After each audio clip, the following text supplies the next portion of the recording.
Joining us now, Illinois Republican Congressman Adam Kinzinger, serving on the Foreign Affairs Committee. Congressman, thank you very much. Obviously, I want to ask you about the NBC exclusive reporting and what questions it raises for his allies as well as his adversaries, but his political allies on the Hill. We've seen Senator Corker's difficulty in dealing with the president on national security issues. Yeah, I think, with the story initially when I read it, I thought, and I'm not sure what the actual answer is, a lot of this information, frankly, should be kept behind closed doors, but, NBC reports it when they get it, and that's your right and responsibility to do. But it's different if the president says, I want, quote, a tenfold increase in nuclear weapons, or if he says, why doesn't our arsenal look more like it did then in 1960? And the point I'll make on it is this. Presidents have advisors for a reason, to advise them. And so when you can ask a question, I guarantee if you could go in President Obama, President Bush, President Reagan, President Clinton's, any of the meetings, they've probably asked questions that raise a little eyebrows, but that's why you have advisors around you. And I think the president has a great team between Secretary Tillerson, Mattis, John Kelly, and, Pompeo at CIA that can really point him in the right direction and discuss what the nuclear arsenal is and why it needs to be modernized, but why we don't have to increase it tenfold. Well, fair point. But back in August, I believe, around August 7th or 8th, the president said that they had already modernized the arsenal. And yes, he signed an executive order on January 27th to modernize, to review the arsenal. But in fact, that had been launched by President Obama. It happens all the time as new presidents come in, and it's a multi-trillion-dollar, decades-long effort.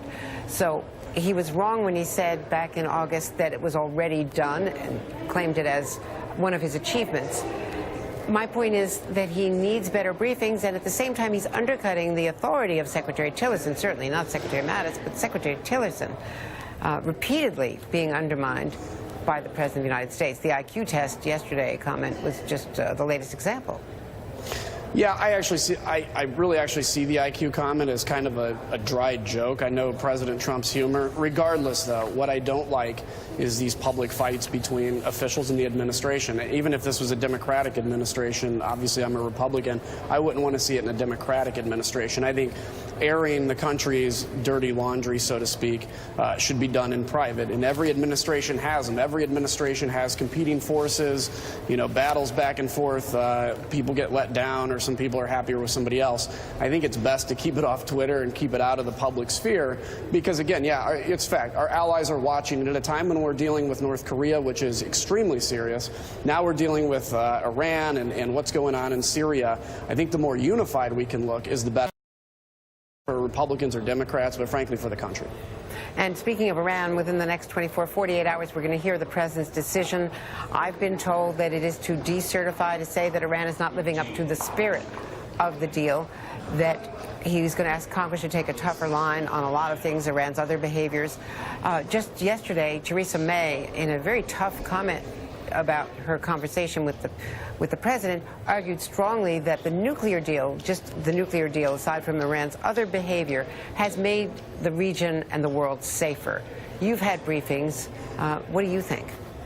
So I can't go into what the president's going to announce. Obviously, he'll do that. I think when he makes the speech and the announcement of what he's going to do, you'll see a very broad, comprehensive approach to Iran, which I think has been missing for a long time under prior administrations, plural, which is they're destabilizing of the region. The nuclear piece is a small piece of Iran's overall behavior. So I think if in fact this is decertified, and I don't know what that final answer is, it's an opportunity for us to work with our European allies to say, how do we get, and frankly with the Iranians to say, how do we get a better deal? Just a quick example, they can continue to develop their ballistic missile weaponry like we see going on in North Korea, and the only thing they're limited from is building a nuclear weapon. Well, that knowledge is not going to go away. But given how bad their behavior is on other accounts, what they're doing in Syria, Yemen, Iraq, the counter-argument is, aren't we better that they at least for this next decade don't have nuclear weapons? And they are constrained from getting the resources for nuclear weapons for a lot longer than that. Yeah, and I think this is, again, when the president makes the discussion, because there's just pieces people know about this, I think we'll see whether somebody agrees with his decision or not, the broader overall comprehensive approach to this, which is, look, a nuclear deal that actually works would be good for everybody. This one has serious flaws in it, including inspectors not being able to inspect military sites at the request of Russia. Iran sending in its own soil inspections to the IAEA. So there's a lot of gaping holes that we want to fix. It's different than tearing up the deal, if in fact he decertifies, but it gives us an opportunity for something that's more ironclad while dealing with the broader issues in the region.